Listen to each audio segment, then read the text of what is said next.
बिस्मिल्लाहिर्रहमानिर्रहीम अस्सलाम वालेकुम। मैं हूँ साइमा दाल सब्ज़ी के साथ। तो आइए नाज़रीन, आज फिर चिकन की एक रेसिपी लेकर आई हूँ आपके लिए, जो कि बहुत ही मज़ेदार है, रेस्टोरेंट स्टाइल है, जो कि है चिकन मखनी हांडी। हांडी मैंने पहले भी काफ़ी ट्राई करवाई है आपको हांडी की रेसिपीज़, लेकिन ये थोड़ी सी डिफरेंट है और न्यू है।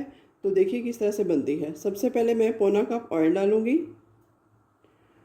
पैन को मैंने गर्म कर लिया है। चूल्हे को मैंने मीडियम हीट पे रखा है और आगे चल के ये मीडियम टू लो हीट पे ही पकेगी। तो सबसे पहले क्या करेंगे, इसमें लहसुन अदरक की क्यूब डाल देंगे एक, या आप पेस्ट भी डाल सकते हैं। मेरे पास क्यूब्स ही तो मैं ये डाल देती हूँ। चलिए बिस्मिल्लाह पढ़ के स्टार्ट करते हैं ताकि हमारे खाने में बरकत रहे। आई होप कि ये रेसिपी आपको बहुत अच्छी लगेगी और झटपट बनने वाली भी है। तो जैसे ही ये हमारा लहसुन अदरक मेल्ट हो जाता है और इसके बाद हम प्याज की प्यूरी ऐड करेंगे। तो यहाँ पर प्याज ऐड करने का टाइम है, क्योंकि ये ब्राउन होने के करीब है, इसको ज़्यादा ब्राउन नहीं करेंगे। यहाँ मैं एक बड़े साइज़ के प्याज की प्यूरी ऐड कर दूँगी। इसको मिक्स करेंगे।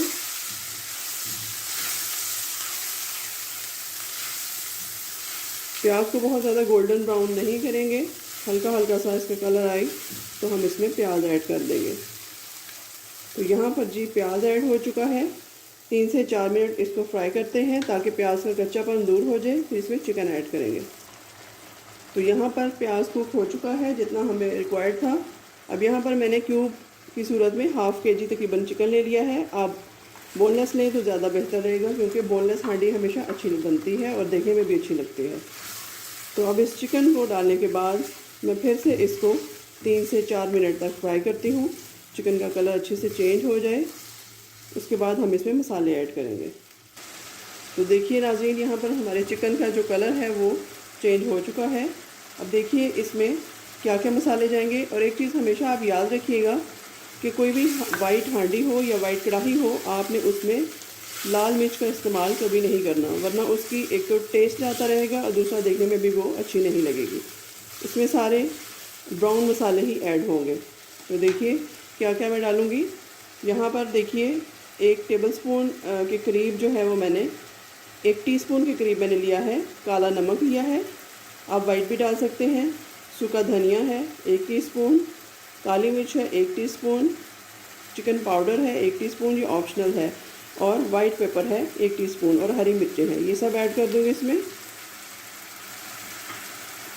हरी मिर्चें जो हैं साबुत ही मैंने 2-2 स्लाइस करके डाल दी हैं ताकि देखने में भी भली मालूम हो।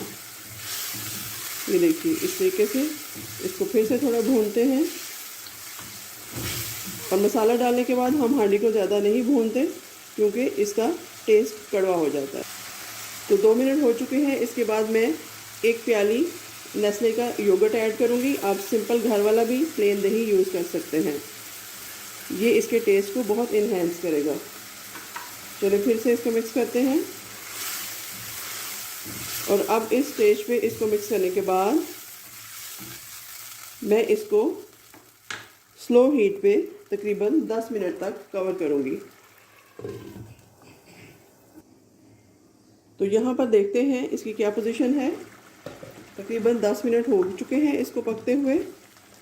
चिकन भी हमारा गल चुका होगा और अभी प्याज ने भी पानी छोड़ा है। थोड़ी सी हीट को बढ़ाते हैं और इस स्टेज पर मैं इसमें, ये मेरे पास थोड़ा सा मक्खन है नेस्ले का, आप घर का भी यूज़ कर सकते हैं, तकरीबन 1 से 2 टेबलस्पून ये इसमें ऐड करूँगी ताकि इसका जो फ्लेवर है मखनी वो बरकरार रहे। आप देख सकते हैं कि देखने में ही ये बहुत गुड लुकिंग है और खाने में भी तो है ही टेस्टी। तो चलिए इसका थोड़ा सा पानी ड्राई करते हैं, उसके बाद हमारी हांडी रेडी होगी। तो यहाँ पर आप देख सकते हैं इसने घी छोड़ना शुरू कर दिया है। मैं चूल्हे को बंद कर देती हूँ। लीजिए हमारी मज़ेदार सी चिकन मखनी हांडी तैयार है। आप इसको अफ्तार में यूज़ करें, लंच में, डिनर में, जब मर्ज़ी यूज़ करें, आपको मज़ा ही देगी। तो अगर आपको मेरी ये रेसिपी अच्छी लगे तो मुझे इसका फ़ीडबैक ज़रूर दीजिएगा और इसको शेयर कीजिएगा। मिलते हैं नई रेसिपी के साथ, तब तक के लिए अल्लाह हाफ़िज़।